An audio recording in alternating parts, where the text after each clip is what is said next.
Le Gemini Ultra vient de sortir et dans cette vidéo, je vous montre les différents points à savoir concernant la sortie de ce nouveau modèle de langage de Google. Let's go. Salut chers amis, bienvenue sur la chaîne Dositech. Ici on parle d'intelligence artificielle. Si tu es intéressé par le sujet, n'oublie pas de t'abonner, d'activer la cloche de notification et de nous suivre sur nos différents réseaux sociaux. Aujourd'hui, comme je l'ai dit en intro, on parle du Gemini Ultra. Le Gemini Ultra est sorti, donc il y a quelques heures de cela, on va en parler. Déjà, première chose à savoir, c'est la génération d'images sur Gemini. Bon, je vais commencer par la génération d'images sur Gemini. Pour ceux qui s'inquiètent de la reconnaissance des images générées par l'intelligence artificielle, eh bien, Gemini Ultra vient répondre à ce problème-là. Quand je parle de Gemini Ultra, je parle aussi derrière du Gemini Advanced.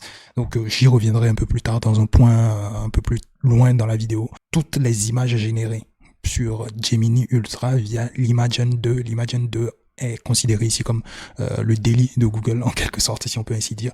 Donc toutes les images générées donc au travers de Gemini Ultra seront marquées par un filigrane invisible. Ce ne sera pas visible à l'œil nu. Donc cela signifie que même si vous ne le voyez pas, chaque image a sa propre empreinte digitale unique, et donc via des applications tierces, on pourra détecter si cette image est une image générée par voilà une plateforme IA génératrice d'images, tout simplement une image générée par une intelligence artificielle. Le but en mettant en place ce genre de système, c'est de différencier les images générées par intelligence artificielle et les images réelles, en quelque sorte. Autre point aussi qu'on peut évoquer concernant le Gemini Ultra, c'est sa capacité. Les capacités hors normes du Gemini Ultra. Le Gemini Ultra surpasse de très loin le Gemini Pro. On a parlé du Gemini Pro, on a eu à tester même le Gemini Pro sur la chaîne au travers donc de plateformes comme Po. Vous pouvez accéder donc au Gemini Pro. Donc la performance du Gemini Ultra comparée à la performance du Gemini Pro n'ont rien à voir. Voilà, le Gemini Ultra surpasse largement donc son frère, si on peut ainsi dire, son frère ou son cousin, le Gemini Pro, dans ses capacités de codage, de raisonnement logique et de suivi d'instructions longues et détaillées. Donc le Gemini Ultra promet quand même de pousser les limites de ce que tout le monde attend d'une intelligence artificielle, tout simplement. Autre point très intéressant aussi, c'est que le Gemini Ultra va être intégré à des applications. Voilà, l'application Google Gemini sera très bientôt désormais disponible sur Google Play et sur App Store, c'est très important. C'est donc grâce à cette application que vous aurez à interagir donc avec Gemini. Mais pour l'instant, l'application Google Gemini n'est uniquement disponible qu'aux États-Unis, donc sur l'App Store et le Play Store américain. Donc en restant toujours sur ce point, le Gemini sera intégré dans le Google Assistant qui est intégré dans pas mal d'appareils électroniques. Donc désormais vous aurez donc la capacité d'interagir avec le Gemini Ultra. Le Gemini Ultra va servir en quelque sorte de liaison entre vous et les appareils domestiques en quelque sorte. Voilà, c'est le modèle de langage qui va alimenter en quelque sorte l'assistant Google, tout simplement. Donc il faut s'attendre à un assistant Google très performant, surtout avec ce modèle de langage qui promet du lourd. Voilà. En plus de ça, dans Gemini, il y a une partie plugin. Donc, en quelque sorte, une partie extension. Ils appellent ça extension, mais si on doit faire l'analogie avec ChatGPT, on peut les considérer comme des plugins. Donc, il n'y a pas une pléiade de plugins, il n'y a pas énormément de plugins sur Gemini. Il y a que quelques plugins liés à certaines applications de Google, comme le Google Fly, le Google Hotel, le Google Maps, le Google Workspace, YouTube. C'est juste des extensions liées donc à ces différentes applications qu'il y a sur la partie extension de Gemini. Et donc, je pense que cette partie extension est amenée à évoluer en intégrant d'autres plugins liés à des applications tierces, pas uniquement des applications Google. Un autre point que j'ai déjà aussi mentionné dans une de mes vidéos précédentes, c'est donc le changement de nom de Bard en Gemini. Donc, ils ont rebrandé en quelque sorte Bard en Gemini. Donc, Bard n'existe plus. Je trouvais quand même cool le nom Bard. Dites-moi ce que vous pensez de Bard en commentaire. Est-ce que vous aurez aimé que Bard garde son nom original ou est-ce que vous préférez Gemini? Moi, je pense que le but derrière ce rebranding, c'est de ne pas semer la confusion dans la tête des utilisateurs, tout simplement, parce que quand Google annonce ses outils, ça part un peu partout, ça part un peu dans tous les sens. Google a plusieurs modèles de langage, que ce soit Med, Palm, Palm 1, Palm 2, etc., etc. Donc, du coup, il y a Bard, il y a Gemini Ultra, Gemini Pro, et toute une pléiade aussi d'autres modèles de langage. Donc, on s'y perd un peu.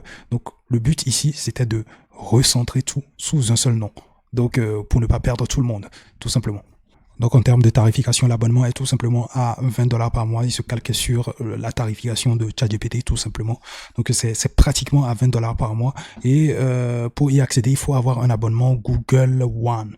Donc voilà, je suis sur Google One. Donc il faut avoir donc l'abonnement premium de Google One pour pouvoir accéder donc aux différentes fonctionnalités de Bard Premium.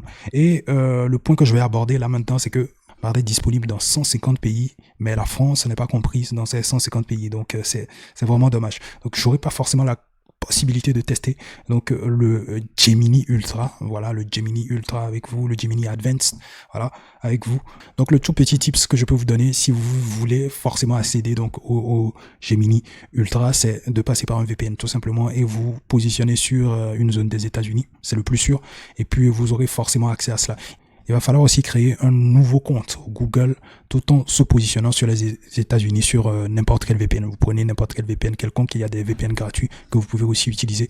Donc vous vous positionnez sur les États-Unis, vous créez un autre compte Google et ensuite vous allez sur la partie one.google.com et vous allez donc vous abonner sur le Premium pour accéder donc aux différentes fonctionnalités de Gemini Advanced. Vous avez remarqué qu'au cours de la vidéo, j'utilisais souvent Gemini Ultra, Gemini Advanced. Et je vous ai dit que Bard a été renommé en Gemini, tout simplement. Donc Gemini, tout court, fait référence au chatbot de Google. La version gratuite accessible au grand public sans abonnement. La version gratuite, vous voyez. Donc la version payante, c'est le Gemini Advanced. Et derrière le Gemini Advanced, le LLM qui tourne derrière, c'est le Gemini Ultra. Donc le Gemini Ultra, c'est le nom du modèle de langage qui tourne sur le Gemini Advanced, la version premium du chatbot de Google. Donc le modèle de langage qui tourne sur la version gratuite, c'est le Gemini Pro. On en avait déjà parlé, on a déjà testé.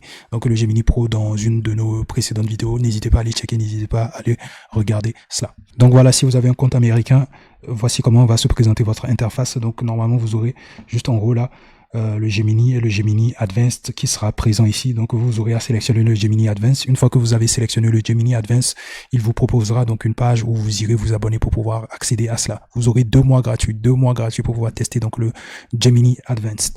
Et je le rappelle toujours, ce n'est pas encore disponible en France. Donc ce qu'on peut noter du côté du Gemini Ultra, il a toutes les capacités, toutes les fonctionnalités qu'on peut retrouver sur le Gemini X Bard. Bien évidemment, on a parlé de ça, les différentes fonctionnalités de Bard. On va pas forcément revenir là-dessus. Il y a la partie suggestion qui vous est proposée, la partie plugin, etc., etc.